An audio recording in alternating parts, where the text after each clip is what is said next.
एक राजा के 3 सवाल थे इस प्रकार से। एक राजा ने 3 सवाल करे थे।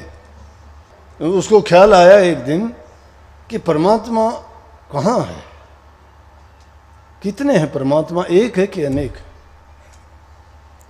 दूसरा सवाल आया तो रहता कहाँ है और वो करता क्या है। ज्ञानी बनवा लिए, विद्वान बुला लिए और उनको बुला के सबको कहने लगा, भाई बताओ 3 सवाल। किसी ने कुछ बताया, किसी ने कुछ बताया, लेकिन कोई उनकी संतुष्टि नहीं कर सका।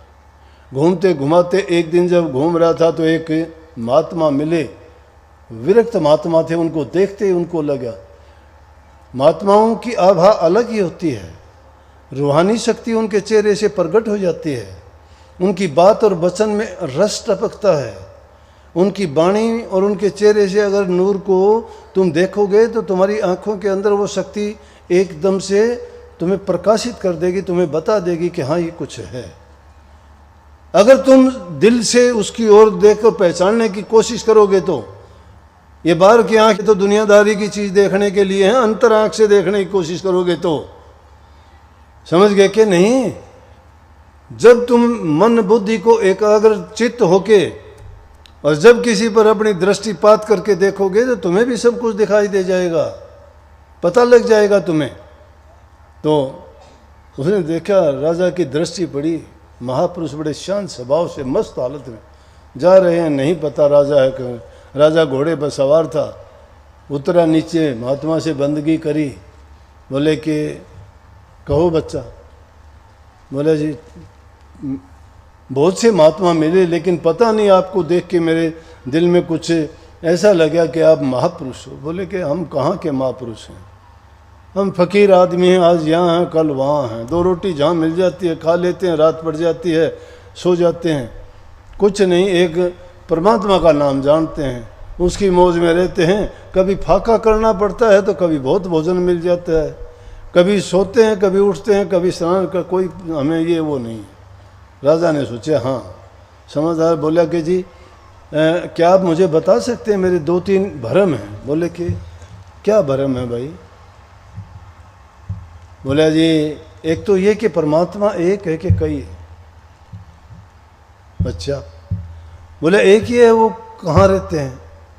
अच्छा, और वो करते क्या है। बोले यार इतने कठिन सवाल और तू यहाँ खड़े खड़े पूछना चाहता है मेरे से। बोले यूँ तो मैंने बहुत से विद्वान संत महात्माओं को बड़े इनाम दिए, बहुत बुलाए, लेकिन कोई मेरी संतुष्टि नहीं कर सका। बोला रहने का इंतजाम कर मेरा, कुछ दिन विश्राम करने दे, आ रहा थका कहाँ से कहाँ घूमता हुआ हूँ, फिर करना, फिर मेरे से बात करना, जिस दिन मैं तैयार हो जाऊँगा मैं संदेशा दे दूँगा। और फिर ऐसी बात है तो अकेले में क्या, और लोगों को भी बुला लेना। राजा ने भी अपने यारे प्यारे रिश्तेदार मित्र और विद्वान संत महात्माओं को इकट्ठा कर लिया। 15-20 दिन या महीना 2 महीने लगे, महात्मा आराम से खाता उसका इंतज़ाम कर दिया। जो एक शहर से बाहर उसमें आराम से बगीचे में रहता ठाठ से, उसने किसान को बुलाया। किसान को बुला के कहने लगा मेरा एक काम कर। किसान बोला कि हाँ बोलो महात्मा जी, कि मैं काम करवा लो। किसान भी महात्मा जैसे ही होते हैं, उनको भी परवाह नहीं होती, उनको भी ज़्यादा चीज़ों की ज़रूरत नहीं होती, वो भी त्यागी होते हैं, वो भी दूसरे के लिए समर्पित ही होते हैं। कहने लगे बताओ। ने बोला मेरी जगह तेरे को महात्मा बना दो। तुम बोला क्यों मजाक करते हो। ने बोला अरे सच मान, मैं तेरे को महात्मा बना सकता हूँ, लेकिन बनाऊँगा थोड़े दिन के लिए। बोला कि अगर आपको अच्छा लगता है, आपका कोई बात है तो बना दो। उसको महात्मा बना दिया और महात्मा राजा को संदेश भेज दिया, उसको बातें सिखा दी कि भाई इस तरह से तेरे से राजा जब कहेगा। और खुद उसने जो है भेष बना लिया जमींदार का, हाथ में खुरपा ले लिया, घास खोदने वाला एक जाड़िया ले लिया, और उसके साथ वो किसान महात्मा और महात्मा किसान। राजा के दरबार में उपस्थित हो गए सब लोग, विद्वान बैठे, ज्ञानी बैठे, संत महात्मा फकीर बैठे, सब देख के हंस पड़े। ये जवाब देगा राजा का, जिसके सवालों के जवाब हम नहीं दे पाए ये दे देगा। किसको पकड़ के ले आया। राजा भी ऐसा ही है। ऐसे बात कर रहे थे, जाके कहने लगे कि हाँ राजा बोल। क्या सवाल है तेरे? वो किसान बोला जी मेरे ये सवाल हैं। बोले ये सवाल हैं? ये तो मेरा घसियारा बता देगा। अब घसियारा थोड़ा था, महात्मा था वो तो। ये कोई सवाल है? ये तो मेरा घसियारा ही बता देगा। बोले राजा और वो सारे हैरान हो गए कि ये भी कमाल का है भाई, इसका घसियारा ही ऐसा है, ये तो पता नहीं कितना बड़ा बना बैठा है। बोले हाँ बोलो। बोले राजा आप राजा हो? बोले हाँ। बोला तो थोड़े मैं बोलो पहला सवाल क्या है आपका? बोले कि वो परमात्मा से पहले क्या था? वो एक है, अनेक है, या परमात्मा से पहले क्या था? बोले आपके मोती मिल जाएंगे? हाँ मिल जाएंगे। तो हुक्म दिया, राजा मोतियों की प्लेट भर के आ गई। बोले एक बार गिनना कितने हैं ये?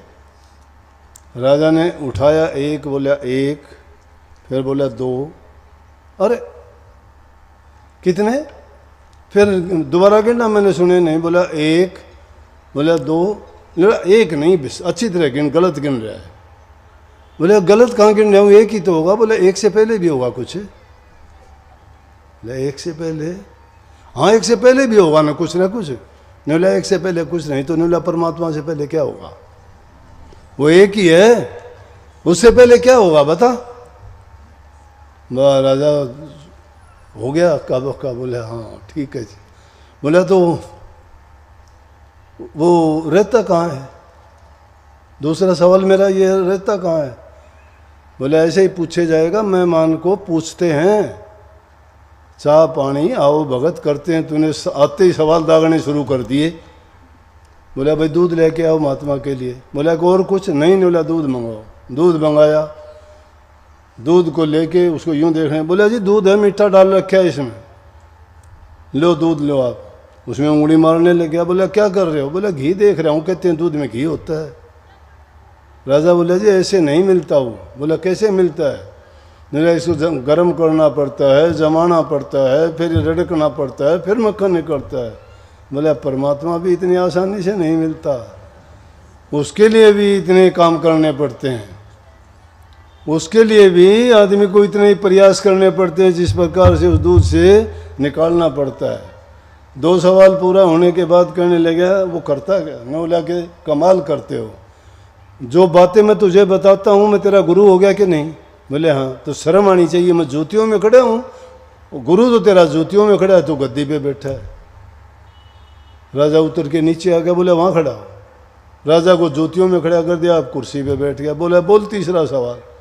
बोला जी तीसरा सवाल है वो करता क्या है? बोला वो यही करता है जो मैंने करके दिखा दिया, किसी को गद्दी पे बैठाता है, किसी को जूतियों में खड़ा करता है। महात्मा के सामने हाथ जोड़ लिया। कहने का मतलब मेरा ये था कि ये दिखाने के लिए वो शक्ति है, लेकिन दिखाई नहीं देती। मिलेगी कैसे? मेहनत करनी पड़ेगी, प्रयास करना पड़ेगा। लकड़ी को रगड़ोगे आग निकलेगी, दूध को जमा के उसमें मक्खन निकलेगा, चकमक पत्थर के रगड़ने से आग प्रकट हो जाएगी। और अपना भी तुम जब मंथन करोगे, चिंतन करोगे, नेक कर्म करोगे, भक्ति के मार्ग पर चलते हुए नाम का सुमन करोगे, ध्यान करोगे, अभ्यास करोगे, तो आप भी उसी प्रकार से उसको प्रकट कर लोगे। वो शक्ति आपके अंदर है, उसको ये ना समझो कि नहीं है। हर इंसान के अंदर है वो, हर जीव के अंदर है। लेकिन हम भ्रम में क्यों हैं?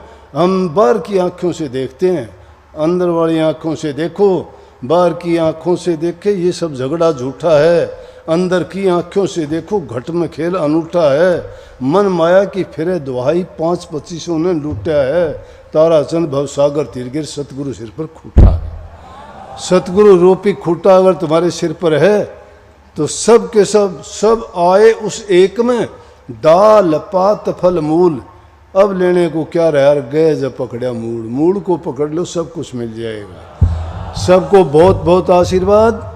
मालिक आपको सबको शांति दे, खुशी दे, भक्ति करने की क्षमता शक्ति दे, आपका प्यार बढ़ाए, आप मानव कल्याण के काम करो, सबके हित की बात करो, बुराइयों से बचाओ और सच्चाई के मार्ग पर चलो।